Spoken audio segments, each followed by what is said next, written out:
The acceleration problem. When I was a kid growing up in a small town in the 80s, my summers were wide open. The day began the same way most days did. Out of bed, check in with my parents, eat some breakfast, maybe a few chores, and then go play with the dog. The pace was slow. Nothing felt rushed. I remember the adults moving slowly too. Mowing the lawn without urgency. Sitting on porches in the evening. Running errands without pressure. There was no visible anxiety. No sense that something urgent was happening somewhere else.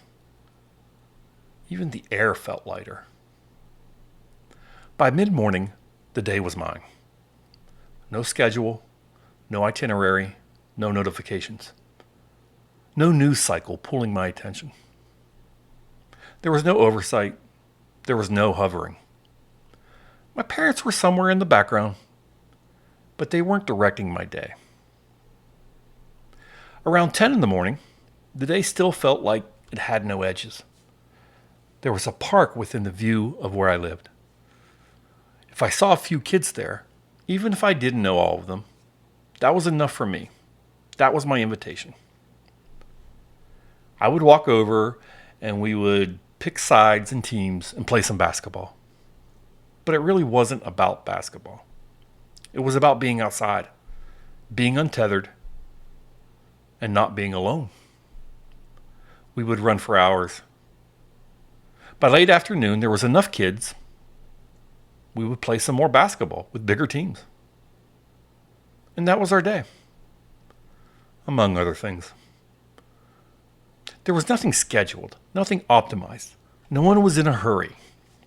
The day felt expansive. The summers felt endless. We had time, and it moved at our pace. If you're old enough to remember something like that, you feel that contrast. If you're not, it's harder to see. The differences between the old world and the new world are many. But the difference isn't nostalgic. It's structure. The pace of change itself has accelerated. The differences between the old world and the new world are many. But one of the most consequential shifts is speed. The speed at which we operate. The speed at which we respond. The speed at which we expect results. Everything moves faster now. Everyone is in a hurry to get somewhere, and they never get to where they want to be. Faster decisions, faster information, faster production, faster replacement. You can feel that speed. You can feel that pressure that comes with it. Our minds are still adapting to a model they were never designed for. But acceleration affects more than just output. It changes people. It changes attention spans, relationships. It changes what it feels like to live inside a day. The human cost of acceleration is incremental. Those incremental costs are rarely registered in real time. Those costs are rarely accounted for. We don't notice acceleration the way we notice an explosion. It doesn't arrive as a crisis. It arrives as convenience, as optimization, as improvement. Every year, things get slightly faster, slightly more efficient, slightly more automated. And because each step is small, we accept it. But stacked together, those steps compound. And compounding speed reshapes culture. It reshapes expectations. It reshapes what feels normal. Waiting used to be built into life. You waited for the mail. You waited for the news. You waited for stores to open. You waited for someone to call you back. Waiting wasn't failure. Waiting was just part of the rhythm. Now, waiting feels like friction. If something buffers for more than 3 seconds, we get irritated. If someone doesn't text back quickly, we assume something is wrong. If progress isn't visible immediately, we question the effort. Speed has become the baseline. And when speed becomes the baseline, patience feels like weakness. Acceleration also changes how we value people. When everything moves faster, people become interchangeable, replaceable.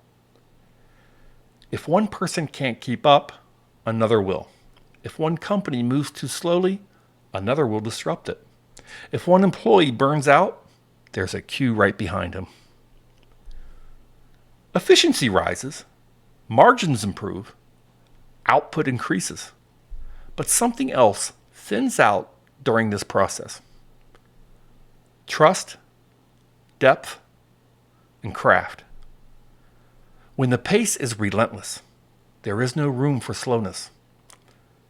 No room for learning curves, no room for long conversations, no room for boredom. And boredom used to matter. Boredom created imagination. Boredom created reflection. Boredom created space. Now, space feels uncomfortable. Silence feels suspicious. Stillness feels unproductive. The acceleration isn't just technical, it's physical. We scroll faster. We consume faster. We form opinions faster. We abandon ideas faster. Information moves at a velocity the human nervous system was never designed to process. And so we adapt. We shorten, we skim, we compress. Attention spans shrink. Not because we are weaker, but because the environment demands it. But shrinking attentions changes thinking. Complex problems require sustained focus. Nuance requires time. Depth requires patience. Acceleration makes depth very expensive. And so we drift toward the shallow. Not because we want to, because it's easier to survive there. For most of modern history, change moves slowly, slow enough for institutions to adapt, for careers to stabilize, and slow enough for norms to form. There was friction, but there was a time to absorb change. That time is shrinking. The pace of structural change is now outstripping the systems designed to absorb it. And when stabilization mechanisms lag behind acceleration, tension builds. You can feel that tension everywhere. Companies don't think long term the way they used to. Investors want returns now. Products update constantly. Strategies change overnight. Speed wins. Companies that move faster capture market share. They deploy new tools. They replace labor. They restructure entire departments. Technology rollouts that once took years now take months. Information moves instantly. Narratives form in hours. Markets react in seconds.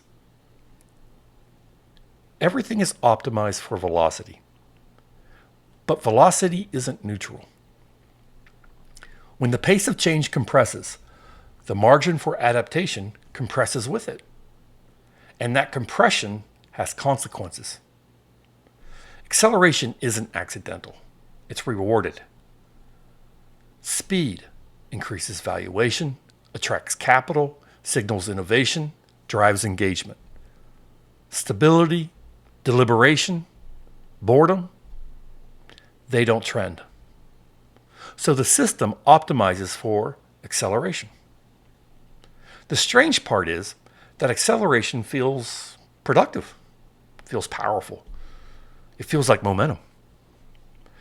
But momentum without direction is just movement. Faster isn't the same as better. Faster isn't the same as wiser. Faster isn't the same as more human. We have optimized systems, but we have not optimized meaning. We have increased connectivity, but we have not increased understanding. We have improved output, but we have not improved satisfaction. The metrics go up, the dashboards look impressive. Anxiety, burnout, loneliness rises with them. And those numbers rarely make the headline. The question isn't whether acceleration will stop. It won't. The incentives are too strong, the systems are too integrated, and the competition is too intense. Speed will continue. Automation will continue. Optimization will continue. The real question is whether we can build friction back into our lives intentionally. Whether we can create deliberate slowness inside a fast system. Whether we can protect attention in an environment designed to fragment it. Because our minds are still adapting to a model they were never designed for. And if we never pause long enough to examine that model, we will confuse speed for meaning. We will confuse movement for progress, stimulation for fulfillment. Acceleration is not neutral. It reshapes culture, it reshapes incentives, it reshapes identity. And if we never step outside of it, even briefly, we won't notice what it has taken until we no longer remember what slower felt like. The differences between the old world and the new world are many, but speed may be the most consequential shift of all. We built a system that runs on speed, and now we're living at a pace we were never designed to survive. We won't necessarily see collapse. We'll see something quieter. A slow erosion of trust, patience, and mental stability.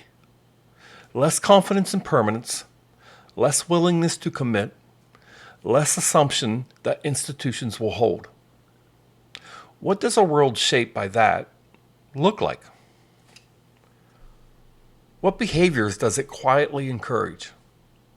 If permanence feels fragile, why invest deeply? If stability feels uncertain, why attach fully? What kind of human being does that environment produce? And what kind of future does that human being build? Because systems don't just change policies. They shape people. And shaped people build the next system. This isn't abstract. It's already happening.